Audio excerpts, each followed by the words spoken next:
राजेश आपल्या काही कामानिमित्त जिल्हा मुख्यालयात चालला होता. बघतो तर त्याच्या मोबाईलची रिंगटोन वाजू लागली होती. तो मोबाईल बघतो तर त्याची गर्लफ्रेंड पायलचा कॉल येत होता. राजेश कॉल रिसीव्ह करतो आणि बोलू लागतो, तर समोरून पायल बोलत नव्हती, तर पायलची आई सारिका बोलत होती. आता ही सारिका आपल्या मुलीच्या बॉयफ्रेंडला म्हणजे राजेशला म्हणते की आज पायलचा बर्थडे आहे, तर तुम्ही आज संध्याकाळी बर्थडेला या, कारण आमच्या घरामध्ये माझ्या 2 मुली आणि मी, आमच्या तिघी व्यतिरिक्त दुसरं कोणीच नाही. आणि तुम्ही जर आलात तर आपण चौघे जण हा बर्थडे सेलिब्रेट करू. आता राजेश आपल्या गर्लफ्रेंडच्या आईला सारिकाला म्हणतो की मी तर आता मुख्यालयात चाललो आहे. माझं जेव्हा काम आवरेल तेव्हा मी पटकन येथून निघेन आणि तुमच्या घरी येऊन जाईन. आता फोन कट होतो. राजेश जो होता तो जिल्हा मुख्यालयातील एक कर्मचारी होता. त्याची एक सरकारी नोकरी होती. राजेश तेथे कामामध्ये असा व्यस्त होऊन जातो की त्याला लवकर सुट्टीच मिळत नाही. संध्याकाळचे 7 वाजून जातात आणि त्यानंतर हा राजेश घाईनं आपल्या मुख्यालयातून निघतो आणि आपल्या गर्लफ्रेंडच्या घरी निघू लागतो. जाता जाता रात्रीचे 8:30 ते 9 वाजले होते आणि राजेश जो होता तो थोडा पिण्याचा देखील शौकीन होता. तो रस्त्यामध्येच आपली बाईक थांबवतो, एका ठेक्यावरती बारमध्ये जातो आणि तेथे अगोदर तर चांगल्या पद्धतीनं ड्रिंक करतो आणि त्यानंतर पुन्हा आपल्या गर्लफ्रेंडच्या घराकडे निघतो. आता रात्रीच्या 9 वाजता हा राजेश घरी पोचला होता. राजेशला बघून पायल खूप खुश झाली होती आणि तिच्यासोबत तिची आई सारिका आणि पायलची जी मोठी बहीण होती उषा, या तिघी देखील खुश झाल्या होत्या. कारण राजेश जो होता तो पायलसोबत लग्न करणार होता. त्यामुळे तो त्यांचा एक भावी जावई होता. आणि त्यानंतर हे चौघे मिळून तेथे पायलचा बर्थडे सेलिब्रेट करतात, केक वगैरे कट करतात. 2 रूमचं ते साधारण घर होतं, साधारण परिवार होता आणि अशा प्रकारे सर्व गोष्टी होतात. राजेशला जेवण वगैरे करण्यासाठी दिले जाते आणि सर्व करून झाल्यानंतर झोपण्याची व्यवस्था केली जाते. आता 2 रूमचं घर होतं, तर एका रूममध्ये पायल आणि पायलची मोठी बहीण उषा या झोपत असायच्या आणि दुसऱ्या रूममध्ये आई सारिका ही झोपत असायची. सारिकाचं वय आता 45 वर्ष होतं आणि सारिकाचं जे पती होते यांचं अगोदरच निधन झालेलं होतं. तर अशा पद्धतीने ही सारिका ज्या रूममध्ये झोपत होती, त्याच रूममध्ये तिने आपल्या होणाऱ्या जावयाला राजेशला झोपण्यासाठी सांगितले आणि तिने स्वतःसाठी खाली अंथरूण टाकले आणि ती जमिनीवर अंथरुणावर झोपली. वरती बेडवर राजेश झोपला आणि तिकडे उषा आणि पायल आपापल्या रूममध्ये जाऊन झोपल्या. हा राजेश ज्या ठिकाणी राहत होता ते गाव पायलच्या घरापासून जवळपास 10 ते 12 किलोमीटर अंतरावर होतं. आणि रात्रीचे 11 वाजून गेल्यामुळे सारिकाने त्याला सांगितलं होतं की आजची रात्र तुम्ही जाऊ नका. कडाक्याची थंडी आहे आणि त्यामुळे तुम्ही इथेच झोपा. इथे तुमची झोपण्याची व्यवस्था करते. त्यामुळे राजेशनं तिचं ऐकलं होतं आणि राजेश आता त्यांच्या घरामध्येच झोपला होता. आता रात्रीचे जवळपास 1:30 वाजत आले होते. राजेश हा पूर्णपणे झोपी गेला होता, कारण त्याने नशा देखील केलेली होती आणि तो बेधुंदपणे त्या ठिकाणी झोपला होता. तर रात्रीच्या 1:30 वाजण्याच्या दरम्यान त्याचे डोळे उघडतात, कारण त्याच्या शरीरावर त्याला कसला तरी भार जाणवू लागतो. डोळे उघडून बघतो तर रूममध्ये पूर्णपणे अंधार असतो. आता राजेश विचार करतो की त्याची प्रेमिका आहे पायल, ही सर्व घरातील सदस्य झोपल्यानंतर त्याच्याकडे आली आहे आणि ती त्याच्यासोबत काही करू इच्छित आहे. मात्र राजेशला आता थोडीशी गडबड जाणवू लागली होती. त्यामुळे हा राजेश आपला मोबाईल उचलतो आणि मोबाईलच्या डिस्प्लेच्या लाईटमध्ये त्याला दिसतं, तर त्याला खूप मोठा धक्का बसतो. कारण तो बघतो की त्याच्यासोबत जी स्त्री होती, ती त्याची गर्लफ्रेंड पायल नसून पायलची आई सारिका होती. आता राजेश जो होता हा पुरुष होता, नशेमध्ये होता आणि जी स्त्री असं करत होती ती स्वतःहून आली होती. त्यामुळे राजेश जास्त काही विरोध करू शकला नाही. राजेशला देखील ते ठीक वाटलं आणि त्यानंतर रात्रीच्या अंधारात सारिकाने राजेशच्या मांडीवर हात फिरवायला सुरुवात केली. आणि राजेश पण मूडमध्ये येऊ लागला. शेवटी त्याचा बांध सुटला आणि त्याने पण तिला चोळायला सुरुवात केली. रात्रीच्या अंधारात त्या दोघांनी अंग रगडायला सुरुवात केली आणि नात्याच्या सर्व मर्यादा सोडून एकमेकांचा घाम काढू लागले. राजेशनं ड्रिंक केल्यामुळे काही थांबायचं नाव घेत नव्हता आणि चांगलचं शेत नांगरत होता. शेवटी अंधारात 1 तास गरम सूख घेतल्यानंतर तो मोकळा झाला आणि तसाच बाजूला होऊन श्वासाचे सुस्कारे सोडू लागला. इच्छा पूर्ण झाल्यानंतर दोघे पण झोपून गेले. सकाळ झाली आणि त्यानंतर राजेश हा आपल्या घरी निघून गेला. सर्व काही ठीकठाक होतं. आता राजेश आपल्या क्वार्टरमध्ये गेलेला होता. तर राजेश हा एका दूधवाल्याकडून आपल्या घरी दूध मागून घेत असायचा. आता दूधवाला हा राजेशच्या घरी दरवाजावर टकटक करू लागला. मात्र राजेश आतमधून दरवाजा उघडत नव्हता. दूधवाला राजेशला आवाज देत होता, तरी देखील राजेश त्याला प्रतिसाद देत नव्हता.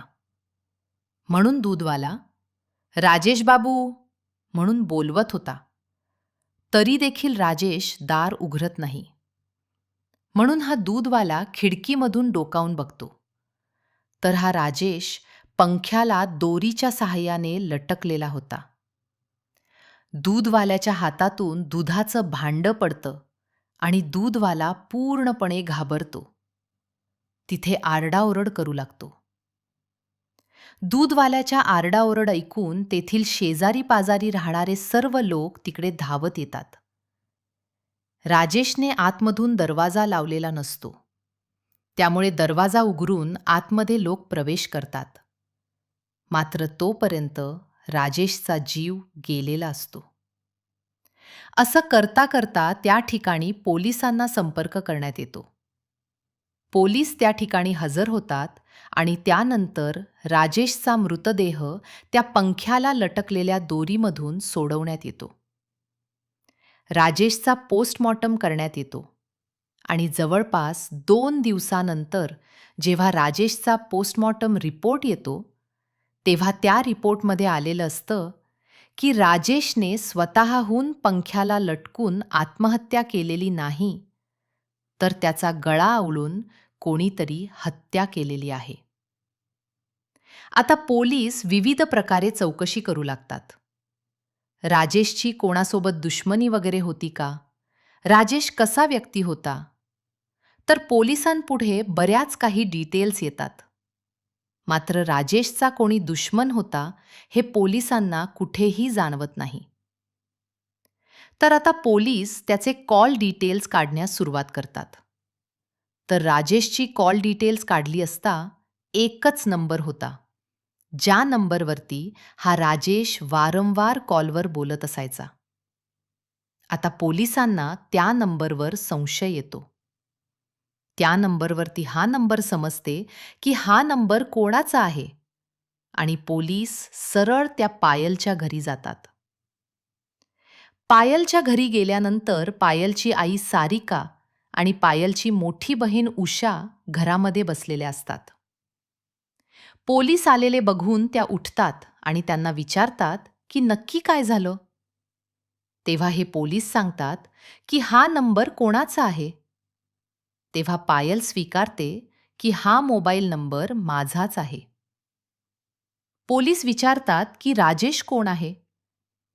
पायल सांगते की राजेश माझा बॉयफ्रेंड आहे, माझा होणारा पती आहे. पोलीस सांगतात की राजेश आता या जगात राहिलेला नाही. हे ऐकून पायल तर त्या ठिकाणी चक्रावून खाली पडते, बेशुद्ध होऊ लागते. सारिका ही देखील खूप रडू लागते आणि मोठी बहीण उषा हिला देखील खूप मोठा धक्का बसतो. यांचं सर्व रडगाणं झाल्यानंतर पोलीस त्यांना सावरतात आणि आता पायलला प्रश्न विचारतात, की शेवटच्या वेळी तू राजेशसोबत कधी बोलली होतीस? पायल सांगते की माझं 2 ते 3 दिवसांपासून राजेशसोबत काही बोलणंच झालेलं नाहीये. त्याच्यासोबत काही कॉन्टॅक्टच झालेलं नाहीये. आणि येथेच पोलिसांना त्या पायलवर संशय येतो. पोलीस संशयाच्या आधारावर पायलला अटक करतात. पोलीस स्टेशनला घेऊन येतात आणि तेथे तिला विचारण्यात येतं, की तुझं कॉल डिटेल्स आम्ही चेक केलं आहे. तू त्याच्या मृत्यूपूर्वी त्याच्या संपर्कात होतीस? तरी देखील ही पायल गोल गोल जलेबी बनवत होती. इकडच्या तिकडच्या गोष्टी सांगत होती.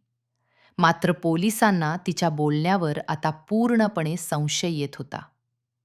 आणि त्यांनी जेव्हा सक्तीने पायलची चौकशी सुरू केली, तेव्हा पायलनं आपली संपूर्ण कहाणी पोलिसांना सांगण्यास सुरुवात केली. आणि ही कहाणी जेव्हा सोशल मीडियावर व्हायरल झाली, तेव्हा सर्व लोक हादरून गेले. की अखेर ही प्रेमकहाणी होती, की ही शरीरसंबंधांची एक गलिच्छ कहाणी होती? नक्की काय आहे प्रकरण? कुठे घडली होती ही घटना? पूर्ण माहिती सांगेल, बस व्हिडिओ शेवटपर्यंत बघा. आजच्या आपल्या सत्यघटनेची सुरुवात होते अकोलामध्ये. बाभुरगाव परिसराच्या आसपास क्वार्टरमध्ये हा राजेश राहत होता.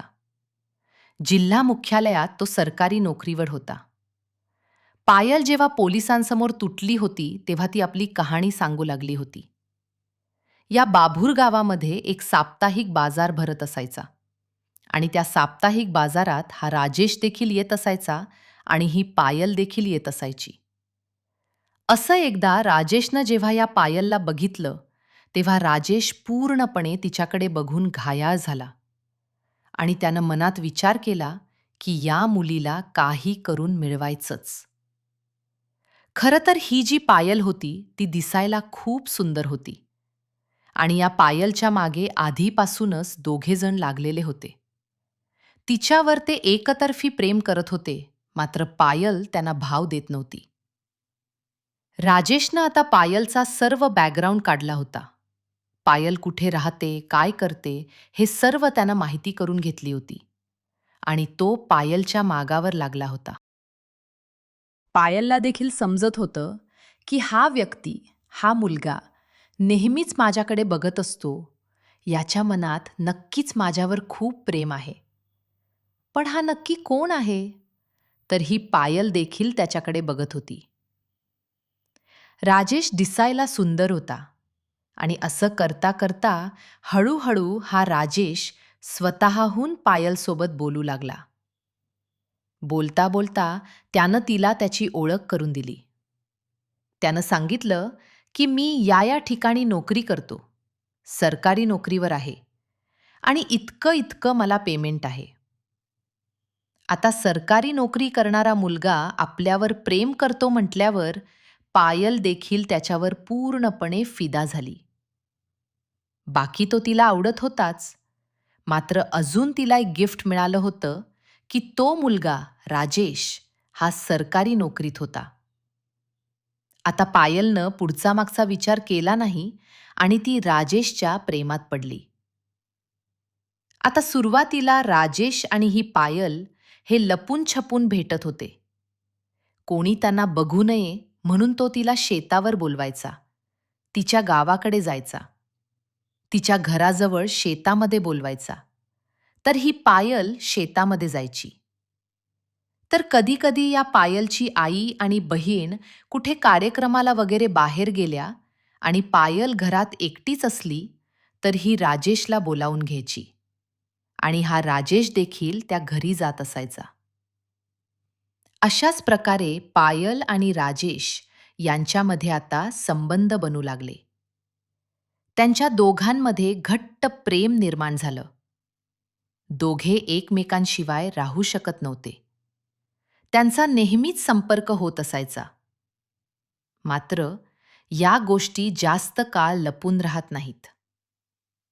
आता एक दिवस पायलची मोठी बहीण उषा आणि तिची आई सारिका या लग्न समारंभासाठी घरातून बाहेर गेलेल्या होत्या. तर या पायलनं राजेशला आपल्या घरी बोलावून घेतले होते. राजेश पायलकडे गेला होता.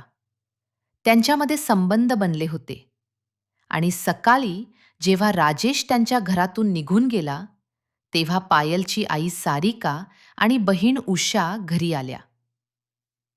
त्यांना काही संशय आला होता की रात्री नक्कीच या घरामध्ये कोणी आलं असावं. सारिकानं पायलला विचारलं होतं की कोणी आले होते का? तर पायलनं सरळ सरळ त्यांना खोटं सांगितलं होतं. मात्र बहीण उषाला तिच्यावर पूर्ण डाऊट आला होता. आणि ही बहीण उषा आपल्या छोट्या बहिणीचा पायलचा मोबाईल घेते आणि तो चेक करू लागते. तर तिला दिसतं की आपली बहीण पायल ही राजेश नावाच्या मुलासोबत खूप अश्लील पद्धतीनं चॅटिंग वगैरे करत असते. त्याच्यासोबत संपर्कात असते. तिची कॉल डिटेल्स बघितली जाते तर समजतं की आपली बहीण ही चुकीच्या मार्गाला लागली आहे. तर आता ही पायलची जी आई होती सारिका आणि बहीण होती उषा, ह्या तिला खोदून खोदून विचारू लागतात, तिला शिवीगाळ करू लागतात. नक्की कोण आहे? तू कुठे तोंड काळं करतेस? आपल्या घरी कोणाला बोलवत असतेस? तेव्हा ही पायल त्यांना सांगू लागते. आणि पायलची आई आणि बहीण जेव्हा ऐकतात की राजेश नावाचा मुलगा आहे आणि तो सरकारी नोकरीत आहे, तर त्या दोघी त्या ठिकाणी शांत होऊन जातात. सारिका विचार करते की ठीक आहे, आपल्या मुलीनं बघून बघितलं तर एक सरकारी नोकरीवाला मुलगा बघितला आहे. आता सारिका म्हणते की ठीक आहे, मात्र तुम्ही लपून छपून कशासाठी भेटता? जर तो तुझ्यासोबत लग्न करणार असेल तर त्याला इकडे बोलवून घे. मला त्याला बघायचं आहे. तर अशा पद्धतीनं ही पायल एक दिवस राजेशला कॉल करते आणि राजेशला सांगते की माझी आई आपल्या लग्नासाठी तयार झालेली आहे आणि ती तुला भेटण्यासाठी बोलावत आहे. तर आता हा राजेश त्यांच्या घरी गेला होता आणि त्यानंतर जेव्हा सारिकानं राजेशला बघितलं, तेव्हा राजेशला बघता क्षणी तिला जणू काही चंद्रतारे दिसत होते. सारिका जी होती ती अवघ्या 45 वर्षांची स्त्री होती. मुली जवान होत्या, मात्र मुलींची ती बरोबरी या वयात करत होती. कमी वयात तिचं लग्न झालेलं होतं आणि तिच्या पतीचं अगोदरच निधन झालेलं होतं. त्यामुळे सारिका जेव्हा राजेशला बघते, तेव्हा राजेशबद्दल तिच्या मनात वाईट विचार येऊ लागतात. कदाचित सारिका विचार करत असेल की हा मुलगा मला काही वर्षांपूर्वी का भेटला नाही? आणि तिथून पुढे या कहाणीला सुरुवात होते. आता राजेश हा त्यांच्या घरी येण्यासाठी, पायलला भेटण्यासाठी त्याला कसलीही अडचण नव्हती, कारण तिच्या घरच्यांची परमिशन होती. त्यामुळे राजेश नेहमीच त्यांच्या घरी येत असायचा आणि सारिका ही नेहमीच राजेशसोबत हसून खेळून बोलत असायची. उषाला काही हरकत नव्हती, कारण तिची बहीण पायल ही राजेशसोबत लग्न करणार होती. अशा प्रकारे राजेश त्यांच्या फॅमिलीमध्ये ये-जा करू शकत होता. त्याला सर्व परमिशन होती आणि आता हळूहळू ही गोष्ट त्या पायलच्या बर्थडेच्या दिवसापर्यंत येऊन पोचली होती. जी राजेशची होणारी सासू होती सारिका, हिच्या मनात त्या राजेशबद्दल काहीतरी वेगळंच सुरू होतं. आणि ज्या दिवशी पायलचा बर्थडे होता, त्या दिवशी या सारिकानं जाणून बुजून राजेशला आपल्या घरी थांबवून घेतलं होतं. तर या सारिकानं जी आपली इच्छा होती ती लाईट ऑफ करून पूर्ण केली होती. आणि जो राजेश होता, हा नशेमध्ये होता, दारू पिलेली होती आणि राजेश देखील त्याच प्रकारचा मुलगा होता. त्याला हरकत नव्हती. त्यानं जेव्हा बघितलं होतं की आपली ही होणारी सासू सारिका आहे, मात्र तिची इच्छा ती पूर्ण करत आहे, तर राजेशला काही हरकत नव्हती. आणि अशा पद्धतीने राजेश आणि सारिका यांच्यामध्ये दोघांची सहमती झाली होती आणि दोघेही परस्परांच्या संमतीनं हे संबंध बनवू लागले होते. तिकडे उषाला याबद्दल काहीच माहिती नव्हतं. उषाला वाटायचं की राजेश आपल्या छोट्या बहिणीचा होणारा पती आहे आणि पायलला वाटायचं की हा राजेश फक्त माझाच आहे आणि हा माझ्यासोबत लग्न करणार आहे. मात्र राजेशलाच माहीत होतं की तो पायलच्या देखील संबंधात होता आणि पायलच्या आई सारिकाच्या देखील संबंधात होता. असेच 2 ते 3 महिने गेल्यानंतर पायल जी असते ही राजेशला कॉल करत असते, मेसेज करत असते, राजेशवर खूप प्रेम करत असते. मात्र हा जो राजेश होता, हा जरा चलाक स्वभावाचा व्यक्ती असल्यामुळे हा कधी-कधी या पायलला इग्नोर करत असायचा. तो नक्की कोणाकडे लक्ष देणार, त्यामुळे तो इग्नोर करत असायचा. पायलचा कधी मेसेज आला तर तो लवकर रिप्लाय देत नव्हता. कॉल आला तर तो रिसीव्ह करत नव्हता. त्यामुळे या पायलला थोडा डाऊट येऊ लागतो की हा राजेश आपल्याला इग्नोर करत आहे, नक्की कारण काय असावं? आणि त्यामुळे ही आता राजेशवर लग्नाचा दबाव आणू लागली होती. पायल म्हणत होती की आता मी जास्त दिवस असं राहू शकत नाही. मला तुझ्यासोबत लग्न करायचं आहे. तर हा राजेश तिला म्हणायचा की लग्न काय, आपण नंतर करू. अगोदर मला थोडं सेटल होऊ दे. मात्र पायल ऐकत नव्हती. तिला काही करून त्याच्यासोबत लग्न करायचं होतं. आणि राजेश नंतर बघू, पुढे बघू असं बोलून ती गोष्ट टाळत होता. आता पायल एक दिवस राजेश सोबत असते आणि राजेश तिला इतक्या दिवसांपासून एवढं इग्नोर का करू लागला आहे? नक्की प्रॉब्लेम काय आहे? आणि तो आपल्या घरच्यांना का विचारत नाही? माझ्यासोबत लग्न का करत नाही?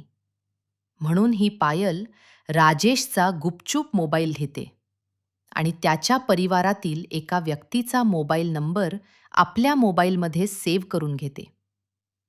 आणि जेव्हा पायल राजेशला भेटून त्या ठिकाणाहून निघते, आपल्या घरी जाते आणि घरी गेल्यानंतर आपल्या मोबाईलवरून राजेशच्या फॅमिली मेंबरचा जो नंबर तिने घेतला होता, त्या नंबरवर कॉल करते. तर समोरून एक महिला बोलत असते. ती महिला विचारते की बोला, कोण आहे? तर इकडून पायल त्या महिलेला विचारते की तुम्ही कोण आहात आणि राजेश तुमचा कोण आहे? तर ती महिला सांगते की राजेश माझे पती आहेत. आता पायलला खूप मोठा धक्का बसतो. ती महिला सांगते की राजेश माझा पती आहे आणि राजेशकडून मला 2 मुलं देखील आहेत. आता ही पायल हिच्या पायाखालची जमीन सरकते. जो राजेश, ज्याला सरकारी नोकरी होती, जो तिच्यावर प्रेम करण्याचं पूर्णपणे नाटक करत होता, तिच्यासोबत लग्न करण्याचं नाटक करत होता, तिला फसवत होता, तिच्यासोबत संबंधात होता, हे पायलला कळून चुकतं. त्यानंतर ही पायल राजेशला कॉल करते आणि त्याच्यासोबत वाद घालू लागते. तेव्हा हा राजेश देखील रागावतो. राजेश म्हणतो की हो, मी तुला फसवत होतो आणि तू फसवण्याच्याच लायकीची आहेस. तुम्ही प्रेम करण्याच्या लायकीच्या नाही किंवा लग्न करण्याच्या लायकीच्या नाही. तुमचा परिवार अगदी निर्लज्ज आहे आणि त्यामुळे मी तुमच्या परिवारामध्ये लग्न करूच शकत नाही. पायल म्हणते की तू सर्व गोष्टींवर बोल, मात्र माझ्या परिवारावर बोलण्याचा तुला काही अधिकार नाही. तू माझ्या परिवारावर कसा बोलू शकतोस? तर राजेश म्हणतो, अशा मुलीसोबत कोण लग्न करेल, जिची आई होणाऱ्या जावयासोबत एका बेडवर झोपते? जेव्हा हे सर्व ऐकते, तेव्हा पायल प्रचंड संतापते आणि बोलते की तू असं काय बोलत आहेस? तर राजेश म्हणतो, जा, तुझ्या आईला जाऊन विचार आणि माझ्यासोबत संपर्क तोडून टाक. आता पायल आपल्या आईचा मोबाईल घेते आणि मोबाईल चेक करू लागते. कॉल डिटेल्स बघते, मेसेजेस बघते. तर तिची आई सारिका आणि तिचा होणारा नवरा जो होता राजेश, यांच्या दोघांच्या अश्लील चॅट्स ही पायल वाचू लागते. पायलला प्रचंड मोठा धक्का बसतो. एक बाजूला राजेशनं तिला धोका दिलेला असतो. राजेशचं लग्न झालेलं होतं, त्याला मुलं होती आणि राजेश हा तिच्यासोबत लग्न करणार आहे हे पूर्णपणे खोटं सांगितलेलं होतं. आणि इकडे तिची जन्मदाती जी आई होती सारिका, ही तिच्या होणाऱ्या नवऱ्याच्या संपर्कात होती. पायल पूर्णपणे संतापली होती आणि पायलनं यावेळी भयंकर निर्णय घेतला होता. आता पायलनं एक प्लॅन बनवला आणि त्या प्लॅन दरम्यान ही राजेशला म्हणते की ठीक आहे, जे झालं ते झालं. मी विसरण्यासाठी तयार आहे. तुझं लग्न झालेलं आहे, तुला मुलं आहेत, तरी देखील ठीक आहे. तू माझ्यासोबत लग्न करणार नाहीस तर करू नकोस. मात्र मला सोडून जाऊ नकोस. मला तुझ्या संपर्कात राहायचं आहे. त्यामुळे तू माझ्या संपर्कात राहा. राजेशला आता जणू काही लॉटरी मिळाली होती. कारण एका मुलीला समजलं की राजेशचं लग्न झालेलं आहे, त्याला मुलं आहेत, तरी देखील ती मुलगी राजेशच्या संपर्कात राहण्यासाठी तयार आहे. राजेश तिला होकार देतो. म्हणतो, ठीक आहे, काही हरकत नाही. मी तुझ्या संपर्कात राहण्यासाठी तयार आहे. पायल म्हणते की आज रात्री मला तुझ्या घरी यायचं आहे आणि तुला भेटायचं आहे. तुझ्यासोबत संबंध बनवायचे आहेत. तर राजेश म्हणतो, ठीक आहे, काही हरकत नाही, ये माझ्या घरी. आणि राजेश आपल्या क्वार्टरवर पायलला बोलावतो. पायल येतानाच दारूचा एक खंबा घेऊन येते राजेशसाठी आणि त्यानंतर ती आपल्या हातानंच राजेशसाठी पेग बनवू लागते. खूप सारी राजेशला दारू पाजण्यात येते. इतकी दारू पाजण्यात येते की राजेश नीट चांगल्या पद्धतीनं उभाही राहू शकत नव्हता. त्याला सुचतही नव्हतं की नक्की तो कुठे उभा आहे आणि काय करत आहे. आणि याच दरम्यान राजेशच्या घराच्या दरवाजावर टकटक होऊ लागते. पायल जाऊन दरवाजा उघडते तर 2 जण आतमध्ये येतात. जसे ते दोघे आतमध्ये येतात, राजेशला सुचत नाही की हे दोघे कोण आहेत, कशासाठी आले आहेत. त्याला काही बोलण्याआधीच त्यातील एक जण राजेशचे पाय दाबून धरतो आणि ही पायल जी असते ती राजेशचे हात दाबून धरते. आणि आणखी जो एक व्यक्ती असतो तो राजेशचा गळा करकचून दाबतो. राजेश नशेमध्ये होता, त्यामुळे तो प्रतिकार करू शकला नाही आणि त्याची त्या ठिकाणी गळा आवळून हत्या करण्यात आली. आणि नंतर एका दोरीच्या सहाय्याने पंख्याला ती दोरी लटकवली. राजेशचा मृतदेह त्या दोरीला लटकवला आणि जर कोणी बघितलं तर त्यांना असं वाटलं पाहिजे की राजेश स्वतःहून पंख्याला लटकला आहे. आणि त्यानंतर त्या ठिकाणाहून ते दोघेजण आणि ही पायल फरार झाले. पायल हे पोलिसांना ही संपूर्ण कहाणी सांगत होती. जेव्हा पोलिसांनी विचारलं की ते दोघेजण कोण आहेत, तेव्हा ही पायल त्यांची नावे सांगते. एकाचं नाव आहे कुमार आणि एकाचं नाव आहे गणू. हे कुमार आणि गणू तेच मुलं आहेत जे पायलच्या मागावर होते, पायलवर प्रेम करत होते. मात्र पायल त्यांना भाव देत नव्हती. पायल त्यांना ओळखत होती आणि पायलला जेव्हा राजेशने धोका दिला हे जाणवलं, तेव्हा पायल स्वतःहून या दोघांकडे गेली होती. आणि या दोघांना पायलने सांगितलं होतं की मी तुमच्या दोघांसोबत संबंध बनवण्यासाठी तयार आहे आणि तुम्हाला दोघांनाही 10,000 रुपये देईन, मात्र तुम्ही त्या राजेशचा काटा काढण्यास मला मदत करा. आणि अशा प्रकारे पायलने त्या दोघांसोबत आधी संबंध बनवले होते, त्यांना 5,000 रुपये दिले होते आणि ही हत्या करून झाल्यानंतर पुन्हा एकदा ती त्यांच्यासोबत संबंध बनवणार होती आणि त्यांना उरलेले 5,000 रुपये देणार होती. यानंतर पायलचा असा प्लॅन होता की जेव्हा तिने राजेशला संपवलं होतं, त्यानंतर ती आपल्या आईला सारिकाला देखील अशाच पद्धतीने संपवणार होती. तिला देखील असंच फासावर लटकवून देणार होती. पायल ही स्वतःला शातीर अपराधी समजत होती. मात्र पोलिसांपुढे तिचं काही चाललं नाही. पोलिसांनी कॉल डिटेल्सच्या आधारावर तिला पकडलं आणि आता तिच्यावर गंभीर कलमांतर्गत गुन्हा दाखल केला आहे. मित्रांनो, तुमचं या घटनेबद्दल काय मत आहे आम्हाला कॉमेंट करून नक्की सांगा. पायलने जे काही केलं ते योग्य होतं का? राजेशने जे केले त्याबद्दल त्याला कोणती शिक्षा मिळाली हवी होती? आणि अशाच सत्य घटना, क्राईम स्टोरी नेहमी ऐकत राहण्यासाठी चॅनलला सबस्क्राईब करा. धन्यवाद.